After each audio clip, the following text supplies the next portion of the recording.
Hello and welcome back to the channel. In today's video we're going to carry on this conversation of composition from harmony, so using a chord sequence as a way of getting into composing something new.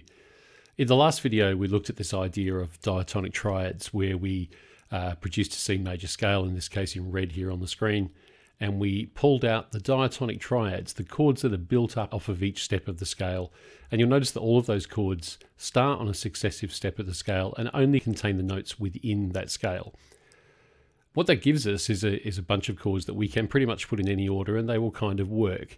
The only thing that we did look at in the last video as well is that instead of having this B diminished chord on the end, we said that we could substitute that for the 5 chord over a 7. So in this case it would be a G over a B as a natural substitution for that diminished chord, just because the diminished chord is a little bit more awkward to deal with in a sort of contemporary sense.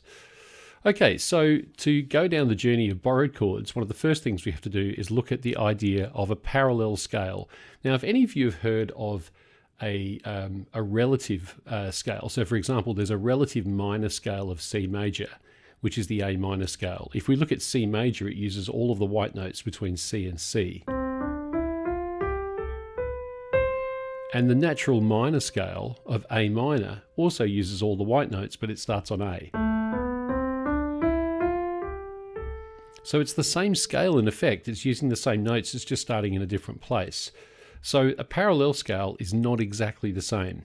To demonstrate that, let's just get rid of some of the chords on here and have a look at the difference. Okay, so I've removed the notes of those chords, so now we just have the C major scale and we have the chords that are produced from it underneath. If we write the parallel minor or the parallel natural minor scale from C, it starts in the same place. So it's not the same as the relative minor that starts on A. So this one starts in C and we have C, D, E flat, F, G, A flat, and B flat. So you see that it contains some notes which are not in the key of C, as opposed to, as I say, the relative minor, which would just be all the notes of C major, but just starting on the A instead of starting on the C. Okay, so one of the things we could do here is we could go ahead and we could derive the chords based on, in the same way as we did for the major, we could derive those chords in this way. But in particular, instead of doing that, let's just have a look at where the differences are. So the differences are here, and here, and here, with the E flat, the A flat, and the B flat. So let's use just that little bit of information to look at a simple chord progression and see what we can do by introducing these differences. So we're going to start off with, let's pick a 1 chord, let's go a 3 chord next, what about a 6 next, and let's do a 7 on the end as well. Okay, so that gives us C, E minor, A minor, and B diminished.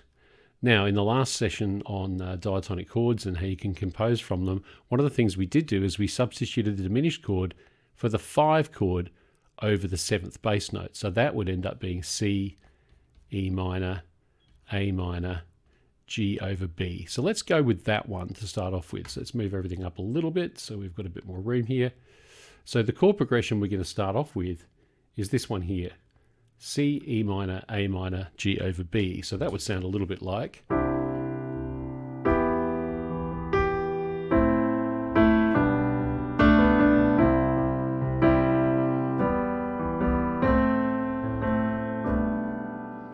and that's fine. But as I say, we are restricted to just the chords that come out of that key of C major. So what about if we start looking at some of the differences? So taking a look back up here again, you notice that we had the E flat, the A flat, and the B flat as new introduced notes. What about if we just simply take the differences there and say, all right, let's derive a new chord here. So instead of having an E minor at this place, let's have a look at what happens if it's an E flat. So from our borrowed scale, our chord would be E flat, G, and B flat. If we play that, that's an E flat major chord. So instead of having the E minor at that second point, we're going to replace this and we're going to have an E flat at this point, an E flat major. Let's just try it with that example difference. So we start with the C major to the E flat.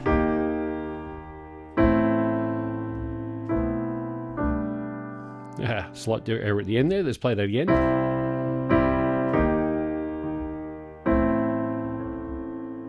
So it takes a little bit of a left turn in the middle, but the C to the E flat is quite a nice little progression.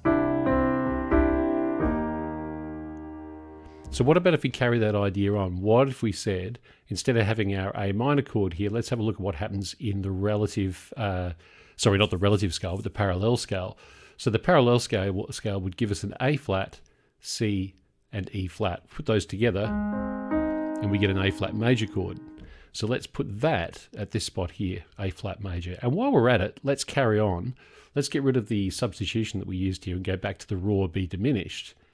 What would happen if we used the parallel scale? So we'd end up with B flat, D, and F, which is our B flat major scale. So let's try that. Let's put a B flat in here as well. Now what about if we try all of that together?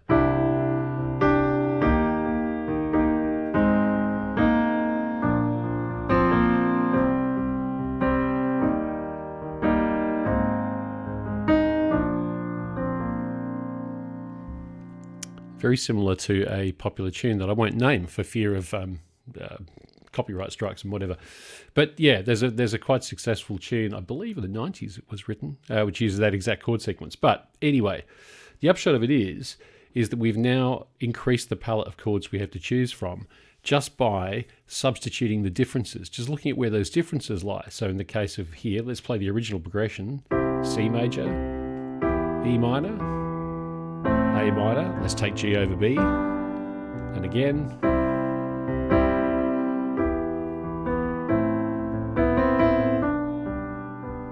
Now let's do the version with our substitutions, with our borrowed chords.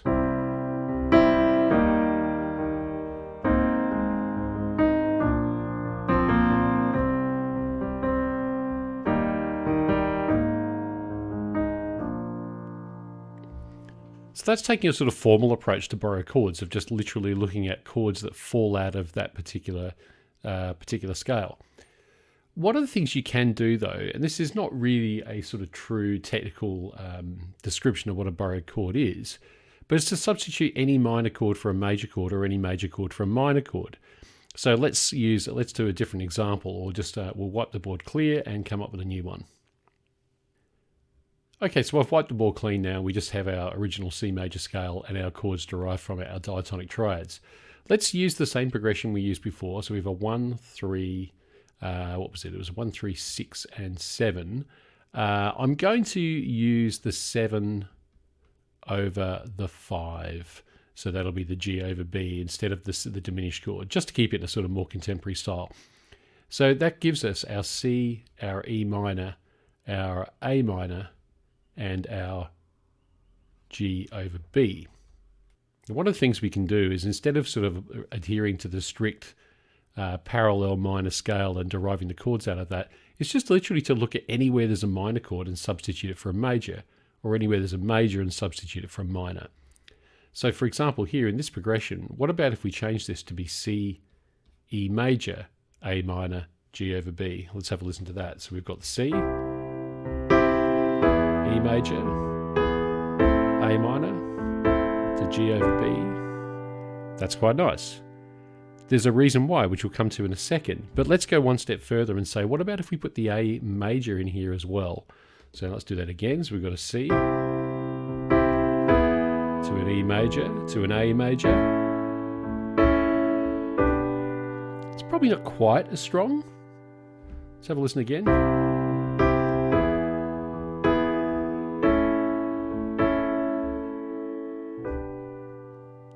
Okay, so probably not quite as strong. I wouldn't personally choose that.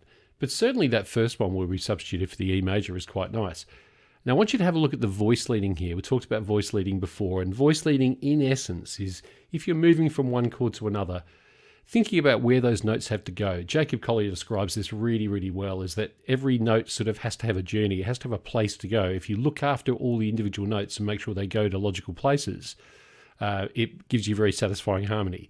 If you want to see some examples of off-the-charts voice leading, Jacob Collier is the man. The guy's harmonic knowledge is incredible, and the way he harmonizes is just out of this world.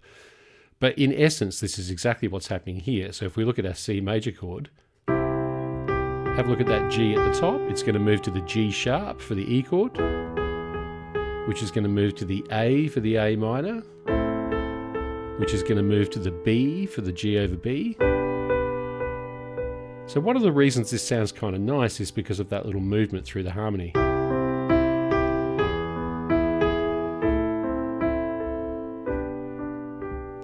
And that could start you down the track of a little melodic idea. It's got that little stepwise movement thing in the middle there.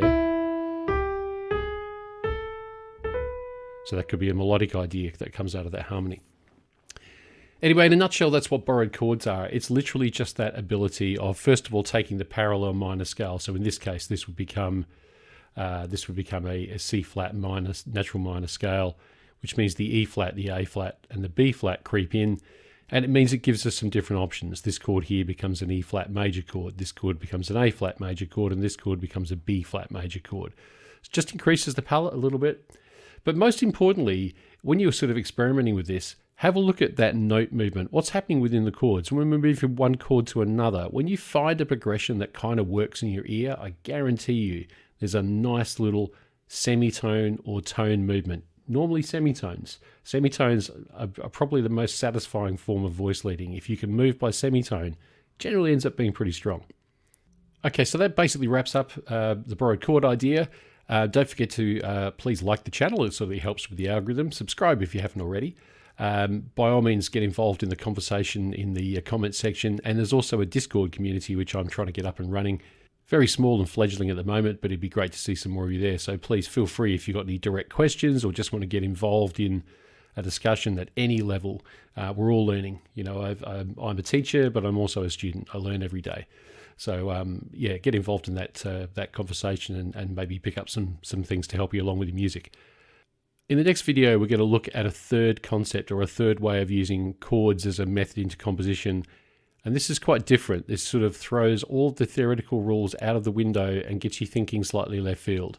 As with all of these ideas, they're not hard and fast rules as to how you go about writing things. They're designed to inspire you, to get that creative spark going. As soon as you're off on that run, you can kind of throw all this stuff away because you're off and running. A part of the challenge is getting up and running sometimes. The blank page is really, really overwhelming. So this is just giving us some frameworks we can use to kind of start experimenting with harmony. Anyway, until then, enjoy your music, and I'll see you in the next one.